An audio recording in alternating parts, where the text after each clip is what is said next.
presents The Raw Files.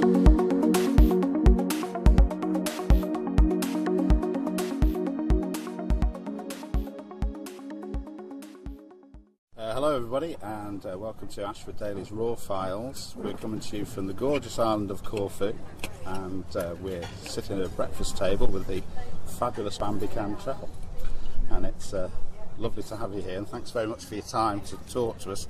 For the benefit of people that don't know about Bambi Cantrell, what's Bambi Cantrell all about? Heck if I know. I'm a horrible person to ask that. I'd have to say, in seriousness, I'm a wedding and portrait photographer from America, and I have a profitable business that has done well for the last 25 years. Gosh, that's a really hard question to ask me, because I don't even think about myself. You've been a photographer since, I think you said, the age of 5. You picked up a camera. Yes. What was your early influences on photography? What sort of inspired you? I'd have to say it was the wedding albums of my relatives, my parents' relatives, because from a very early age, if somebody just handed me a photo album when I was a little kid, I could be content for hours looking at pictures. I've always loved photographs. And so I was the middle child of 3 girls, and I was always in trouble. And my parents found out that if they just, when they'd go to visit their friends, if they'd just give me an album, I could be content for hours. Yeah. And who would you say that is your inspiration today? Oh gosh, so many people have inspired me today. Don Blair was one of my early inspirations, not because his photography was my style or anything, but because he was one of those photographers, he's been long dead now, but he was one of those guys who always was learning. And so he never was one of those people who, who said, okay, I've arrived, and never took another class. I'd see him, even at the age of 77, sitting in the back of the room while another photographer, a young photographer, was teaching and taking notes. I love the work of Cartier-Bresson. I love many of the early photographers, and not just photographers, but art. Because to me, it's all one. It's all the same. I love Monet, Degas, all of the wonderful artists from the past, because I think that photography is just another art form. Yes. And so I see many similarities, and the way that they painted with light, we do the same thing. We just use a different tool. Yeah. So have you actually had any sort of formal training, or have you sort of self-taught?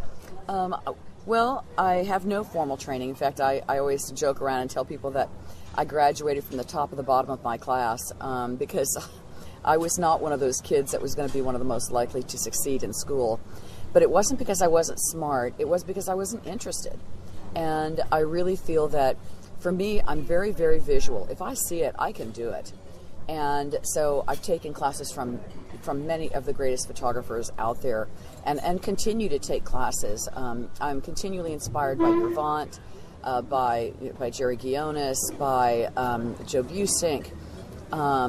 Dennis Reggie taught me everything I know about marketing, and about how to appeal to a certain clientele. So there have been many throughout the years that I've specifically trained from. And the great thing to me about learning from other professionals versus learning from school is that they're in the real life. They're in real time. And they can teach you the shortcuts, as it were. Whereas in school, they kind of teach you theory, and then you get out there and you realize that a lot of that stuff is just completely impractical. And then, learning from people that are actually in the trenches and doing it every day for a living, to me, that's just a wonderful way to learn. I think the application of the theory is probably the hardest thing to achieve and be successful with. What do you perceive the value of workshops as, primarily? I think they can be incredibly valuable, but I think we have to be choosy. I really have a problem with people teaching workshops that have only been photographing for a year or two, and they're really great personalities. I mean, they're just as cute as they can be, but they don't know squat about photography, and they don't know an f-stop from a bus stop. And so I think that it's really important for us to really look at the the imagery that the photographer is doing. Not only that, look at their art of communication. Do they have the ability to communicate their style of teaching, or excuse me, their style of photography? Because just because somebody's an amazing photographer doesn't mean that they'll be a good teacher. There are a number of teachers that I would personally recommend that I've sat in and taught with and learned from. And of course, I've already mentioned their names. Yervant, Jerry Gionis, Joe Busink, Marcus Bell. Gosh, I'm trying to think who else. There's so many great photographers out there. It's just crazy. And so many different styles as well, isn't there? Exactly. I know we spoke a lot this week about sort of creating your own style, and you can almost not replicate other photographers, but also almost fusion different styles together to create your own style with your own. Well, I think that's where it starts, is that you basically in the beginning you imitate everybody out there that you feel is really great, and you get hardcore imitation. But then somewhere along the way, when you're influenced by more than one photographer, you start pulling pieces of what they did and allow that, and they all kind of, you roll them in a ball, and then you find a way to make it your own, and it becomes something that's very unique to you. And I think that has a lot to do with confidence and gaining more confidence the more you're photographing and such. I think one of the things that's hardest these days is there's so many great styles out there, is to try and find a unique style of your own. Or do you think that's something that you maybe stumble on without realising? I know personally, as a photographer myself, I sort of think, I really like that picture, perhaps that's going to be my style, but it looks so much like such and such's style, and I want to be unique. True. And see, the thing I think we have to keep in mind is that style changes. So you can't just say, this is going to be my style. It's like, it's a living, breathing thing. It morphs. So the way what your style is today will not be your style in the future. I mean, when I think about what I did 10 years ago, I cringe. But it's a lot like the fashion world. When you look at fashion, the fashion of the 70s or the 80s, I mean, we wouldn't be caught dead wearing. But at the time, they were like the total rage, and they were just amazing. And they continue to influence people even today. I mean, we maybe wouldn't wear the clothes of the 80s, but there are certain aspects of that will influence a generation in the future. So I think that it's very important to keep an open mind and never say, oh, I'm never going to do this, or this is awful and I would never do that. Because as soon as you say that, it's going to come back, and one day you're going to wake up and you go, wow, that looks pretty cool. I kind of like that. And it was something in the olden days you wouldn't even be caught dead doing. And I think about that for myself. I used to say I'd never photograph children. I mean, I was thinking to myself, I would rather have bamboo shoots shoved up my fingers than photograph little kids. But now, I love photographing children. So it's taught me the wisdom of keeping my mouth shut and never saying never.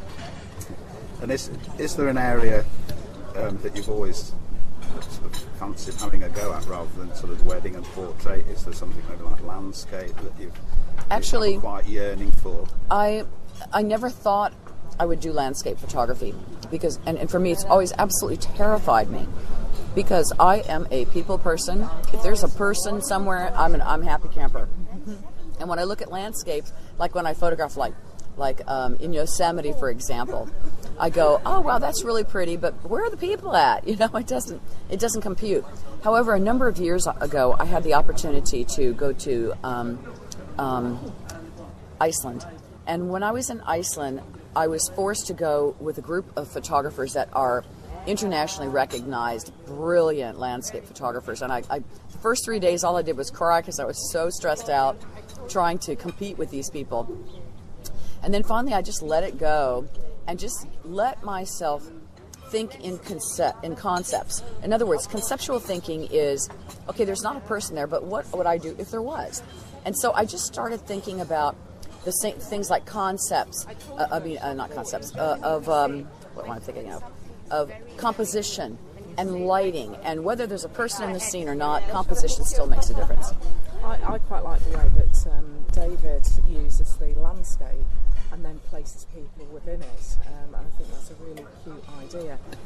I personally have learned such a lot this last week with everybody, and like you say, taking various elements, and like yourself, amazing detail without actually having to manhandle people, Right. in how you actually direct people just through commands in the most nicest way possible. I think there's a real skill and knack to doing that, and I really admire you for that.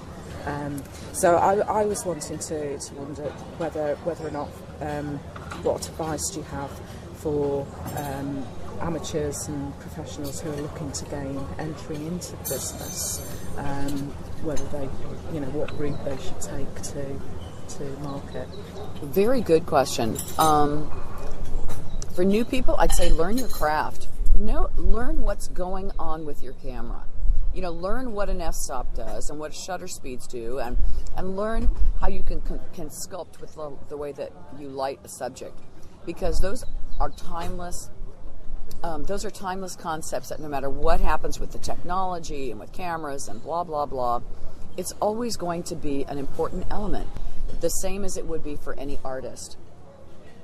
I would also tell them to keep it simple. You don't have to have every stupid gadget known to man to be a photographer. And sometimes new photographers think, oh, I have to have this camera body and blah, blah, blah, because they've been brainwashed by the camera companies into thinking that they have to have this model, blah, and whatever. And if you know the difference between an f-stop and a bus stop, and you understand about lighting, you can actually use your iPhone. So I don't think that don't get me wrong. I think it's nice to have all those wonderful technological wonders, but it is not an absolute necessity. Yeah. And one thing I wanted to just sense check with you really is how important do you feel having a great website and blog is to today's marketplace? I think it's extremely important that we have a good website. That is our first face for anyone who's searching us, because everybody and their brother these days uses the web. I think a blog is also very important because it helps people to see our personality. And so I think that we need to become more comfortable with communicating with people in the general public and letting them know who we are as individuals and as human beings, because first and foremost, people hire people that they like. They don't necessarily hire the person who's the absolute best photographer. Quite often the difference between why they hired one person and not the other one had nothing to do with money. It had to do with that they liked the guy. They just actually liked that person.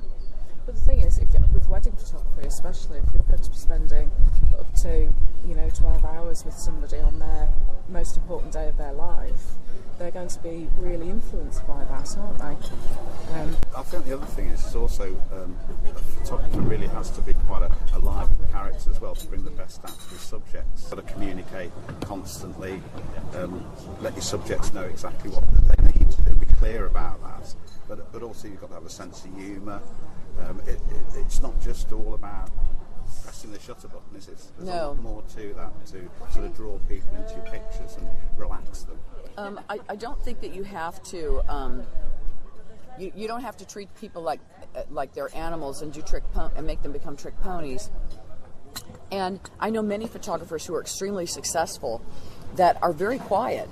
But I think the one quality you've got to have is you have got to have a sense of humor. Yeah. If you have the personality of a carpet, you are not going to get anywhere. And having a sense of humor just gets people to relax. And whether you're quiet on the set and whether you're quiet when you're actually photographed, I don't think that's a bad thing. But I think that when it comes down to it, when people are late or when things aren't going very perfectly, I think you just have to not take yourself too seriously. Talking about a sense of humour, what's sort of the funniest experience you've had on a shoot? Is there anything that stands out that was, I'll never forget that day or that shoot?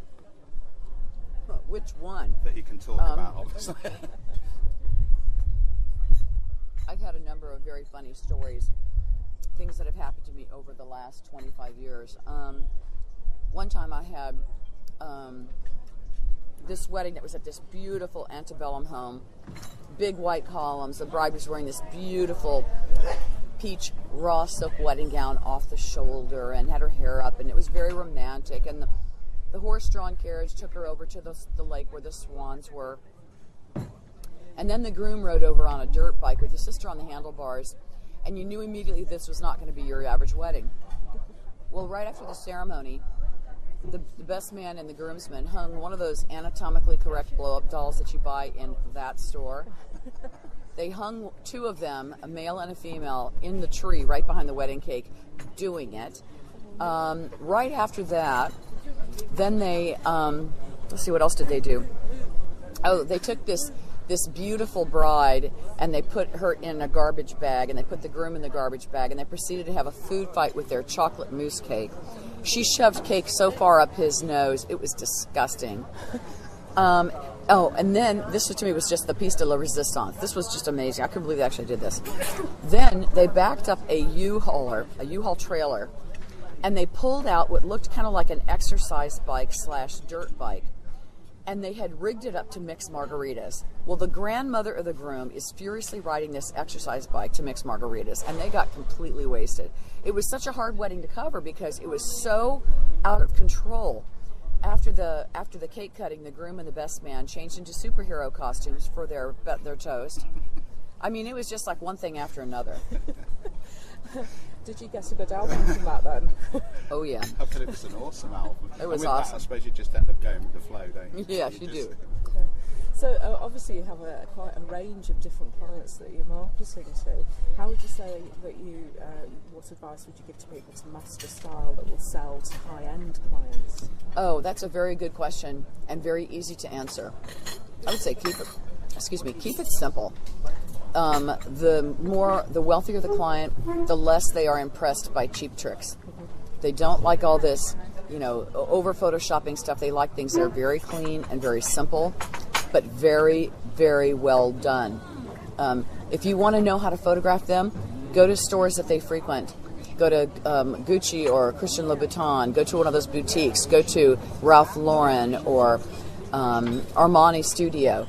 And look at the design, look at the way that they decorate. And that tells you exactly who your client is. And not all wealthy clients are the same. On the other side of the coin, though, I would say never become the purse police. Don't imagine that just because somebody is not wealthy that they won't spend a lot of money on photography. And it just really bugs me to death when people just assume because someone's not wealthy that they will never be able to afford, nor will they want to be able to spend a lot of money on photography. And I think, well, you know what? If that were the truth, if only wealthy people spent a lot of money, then tell me why we have the national debt in America. Tell me why Greece is bankrupt. Tell me why so many countries around the world are literally bankrupt. It's because people, no matter who they are spending more money than they take in. I grew up in a very, very poor neighborhood. And when I was a little kid, some of my neighbors owned Cadillacs, very, very nice cars. And I always thought, well, wow, isn't that nice? And do you think the Cadillac dealership in my town gave them a discount because they were poor? I don't think so. So I always say, don't allow yourself to buy into the philosophy that only rich people will buy your product. Someone who appreciates your product will buy it. Yeah. And that brings us full circle to the art appreciation, because everybody, no matter what walk of life they're from, they will appreciate a really good piece of artwork. So. Yes, that's true. Okay, so after the workshop in Corfu, then Bambi, sort of what's on the cards for you next week? Travelling off to next, or is it back home? Or I'm home for about 2 weeks. I have quite a few portrait sessions in my studio, and then I'll go to New York for a workshop that I'm teaching, a private workshop for 10 students, and then I'll be there for the New York Photo Plus show. After that, I'll be going to Prague in November to teach some seminars, and then also to Italy to do some programs for Epica albums. And do you have any plans for workshops in the UK next year? Not at this time. If I do some workshops over in Europe and in the UK, I will do very few, because my goal is to stay home more next year. I'm a photographer and I own a business, and I really love being a business owner. So yes, I will do some teaching, but I'm going to make it count. And I won't do a lot of them because I really want to be home running my own business and not be gallivanting all over the country or all over the world. It's not profitable. And it cracks me up how people sometimes think, oh wow, this is such a real cool thing and you got to be making so many billions of dollars doing all these educational programs. And I'm thinking, Boy, if you only knew. I make more money running my business than I do gallivanting all over the place, and I just have a hard time sometimes saying no. But next year I am going to say no more. So, just going back to sort of wedding photography now, what do you think of the wedding industry at the moment, and where do you see it being in about 5 years' time? That's a very good question. I will say that one of the biggest things that I see that is very much a detriment is that no matter where I go, when I look at wedding albums that photographers are doing, there are no people in those pictures anymore, except the bride and groom and the bridal party. And it is really annoying. I think it's very, very wrong. It's as though there are no relatives, no family, no friends coming to those events. But they have got that bride and groom running down the street, jumping in the air, sitting in every cafe known to man with lots of strangers and just their bridal party. And I would say to photographers out there, I would say, stop it.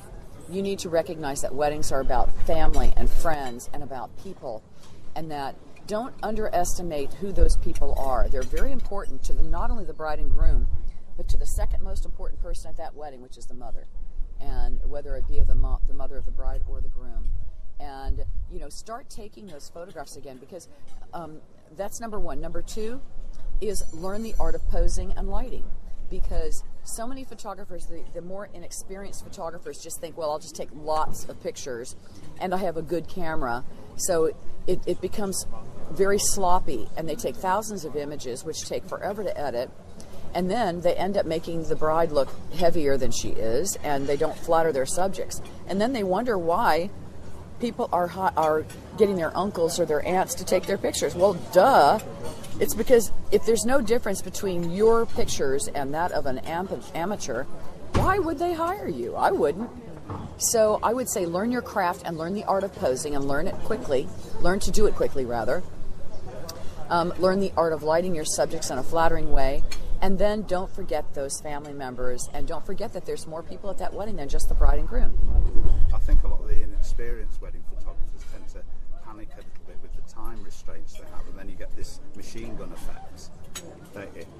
I think Irvin picked up on that yesterday, saying, as a photographer you want to be cool and calm and don't let things phase you, and have some fun as well. Have some fun and take your time, rather than think, I've got to get pictures there. Just go for a couple of fabulous locations, take your time, and as you've said, pose them correctly and get great shots instead of 2,000 pictures that I'll probably get 3 of that are half decent. Right, and then they end up spending hours and hours and hours photoshopping them to death, and you want to just poke your eyes out with a fork because they look so terrible. Do you have 3 top tips for photographers who are, in dealing with wedding photography and social photography? Oh gosh, there are so many things. Well, I think I've already mentioned them. Learn the art of posing. Learn to do it quickly. Don't underestimate the value of the families that are there. Oh, and one other that I think is really, really important. If you don't ask, you don't receive. So ask. If you want them to do something, or you want something to happen, if you want people to show up at a specified time, or you want them to do something that you want them to do, you have to be willing to ask. If you don't ask, you're never going to get anything. And here's one more thing that I think is probably at the top of my list. Don't allow fear to rule your life. I cannot tell you how many photographers I've known in my lifetime that were just mediocre, and it wasn't because they didn't have talent. It was because they were too afraid to exercise it. And so many times photographers, they allow other photographers to influence them so much so, and they become so terrified that all they become is clones of that person all their life, because they're so afraid to break away and try something new. And I'm not afraid. I think that's probably my best quality. If I have a good quality, that's it. I don't care. You're not going to get cancer for it if you make a mistake. And embrace the mistakes. Embrace them. Love them. Because you don't learn from the things you do right. You learn from the mistakes you make. And man alive, just get after it and enjoy those mistakes. Because when you press that shutter and you make a mistake, it teaches you something. And that's why when I teach a workshop, my workshops are very hands-on, and I make my students photograph, because I think that the art of making a mistake and the art of pressing that shutter is part of the educational process. I so agree with that. And it's so much instantaneous these days with having that reassuring little screen on the back of your camera that you can instantly see the mistake and almost correct it, so you can learn on the job effectively, can't you? So can you actually see any advice on 3 global trends that are emerging internationally across the globe for wedding photographers that you can give advice on this year? Oh, that's a tough question.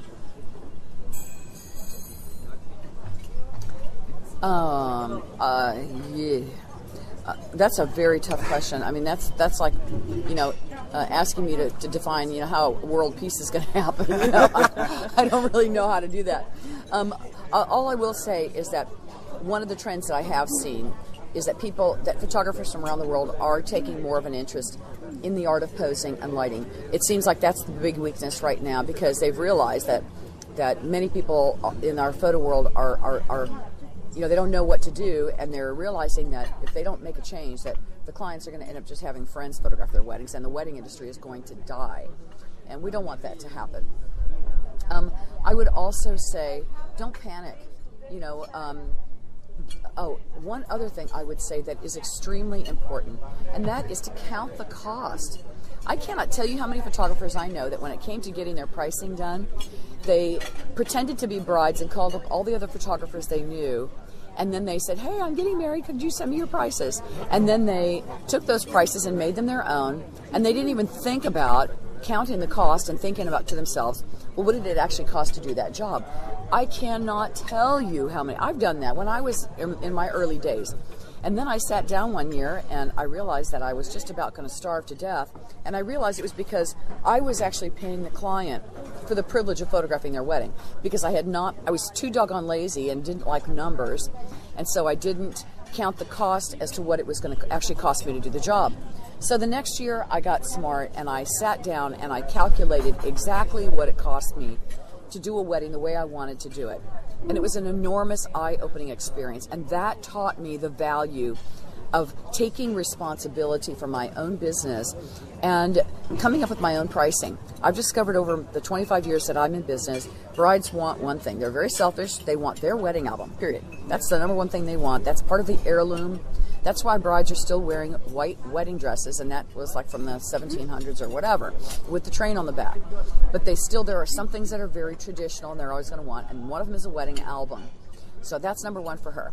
And then I would say build your other products around that, but make sure that you're compensating yourself effectively. You have to compensate yourself, otherwise you're going to starve and you're not going to enjoy the business.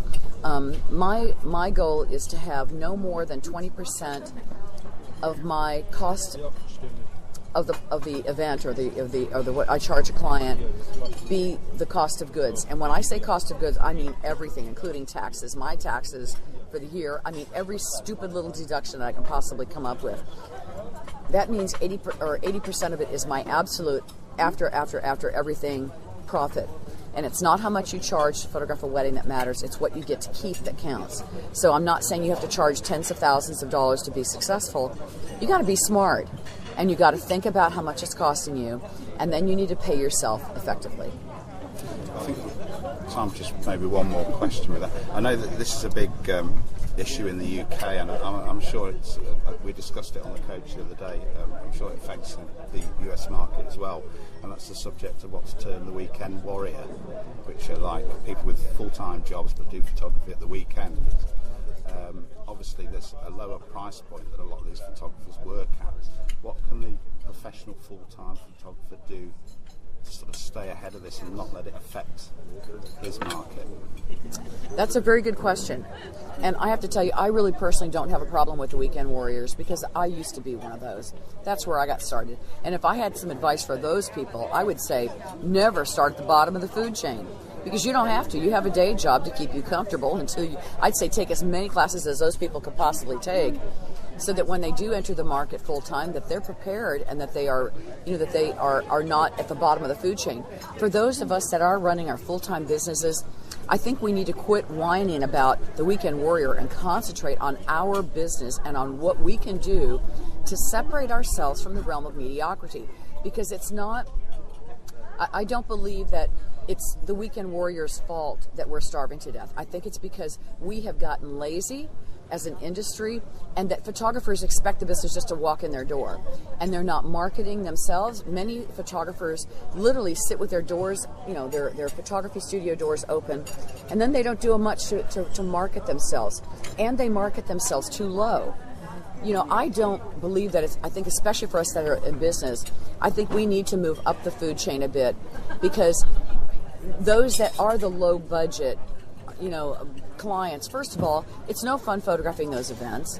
They're a lot more work than it is to photograph a higher end wedding. And I think we need to think smarter, not necessarily, shoot thousands of weddings. You don't need 1,000 weddings to be successful. I think you need, maybe 100 or 50 really good ones to make it count. And so I would say as a professional, work on creating a unique brand. Number one, if you create a unique look to your imagery, then people can't go somewhere else to get it. And I think that's the problem with many photographers, is that they're so bent on numbers. They consider this a numbers game. Okay, well, photographer A down the street charges, $100 to shoot this event, and that means I'm going to have to lower my prices to $50. When in reality, the problem is that, well, if you're not taking if your images don't look any different than theirs do, I'd hire him too. And so I think that it's really important for us to create a unique look to our imagery, and then people can't go somewhere else to get it. And then I think we need to communicate to our clients in a way that talks to them about who we are, that separates us. For example, if I, in my interview with a client, if I am obsessed and talk about, well, I'm going to give you 38 by 10s and 2 albums, and this photographer down the street is going to give you 16 8 by 10s and 40 prints in a book or whatever, then do you see how we've taken this artistry and we've taken it down to a logical decision? And I'm sorry, weddings are not based on logic. And I think that's the biggest problem we have, is that we're trying to make this a logical experience when it's not. And instead, we need to copy the concepts that the designer labels have. And I'm not saying become a designer label. I'm not saying charge thousands of dollars. I'm saying, if you look at Gucci, for example, they have found a way to make their product look so unique that we will spend $300 on a piece of plastic for a pair of sunglasses that you could go to New York City, go down to 29th and Broadway and buy a pair of fake Gucci glasses. Not that I do that, but you could do that and buy them for $10. Well, why in the world would anybody want the real thing? It's because that company has done such a successful job that you have to have the real thing. Well, why are we any different than that? And so I think that we need to communicate with our brides about emotion and about, artistry and about things that paint an emotional picture that make her decide that she has to retain our services instead of the weekend warriors, not because of our price, but in spite of our price. Because we're going to talk to her about things that are emotion-based, not logic-driven. Because logic has no place in a wedding at all.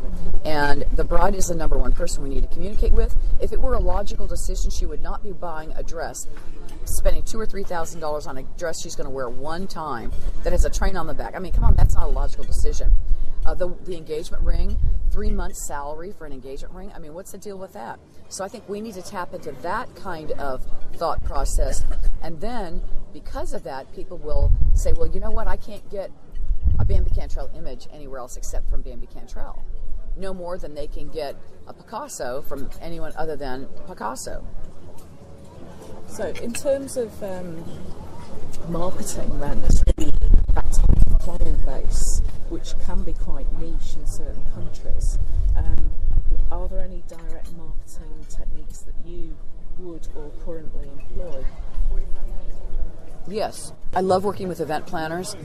I love working with hotel management, people that are in the hotel business. And the thing I've noticed is that they don't necessarily hire the most expensive. They don't recommend They don't recommend those that are necessarily the biggest artists. They recommend the people that are the nicest to them. So I would say, don't get your panties in a wad and don't think you're just the hottest thing that ever happened. Find a way to make those people your friends. Do things to make them like you. Give them pictures for free. go that extra mile to be helpful, because they really want to recommend people that make their job easier, and they do not care whether you have every award known to man or not. Okay, so we've got loads of sound advice there for everyone to digest and take back into their business there. If people want to get in contact with you, Bambi, with regards to courses, trainings, or what you're up to, what's the best route to you? Contact me through my website. My web address is cantrellportrait.com. cantrellportrait.com. I do answer all of my own email, and I love communicating with people. If I don't answer your email, then it might have gone in my spam folder, so just send me another one. But you know what they say, the squeaky wheel gets the grease. So if you want to communicate with me, and you have questions, feel free to do so, and be a pest about it, because those are the kind of people that end up getting what they want. And Facebook as well. Oh, absolutely. I do Facebook. It's yes, Bambi Cantrell on Facebook. Also, I am on Twitter as well, and my handle is, of course, Bambi Cantrell, and I tweet every single day. I blog at least once or twice a week. And so I'm happy to help out any way I can. I must say that we find Twitter a lot better for the business side of things. Absolutely. Facebook. I do too. Yeah, I like Twitter very much. Well, it's been an absolute honour talking to you, Bambi. Thanks ever so much for your time, and we'll catch up with you later for another workshop. Thank you so much. Okay.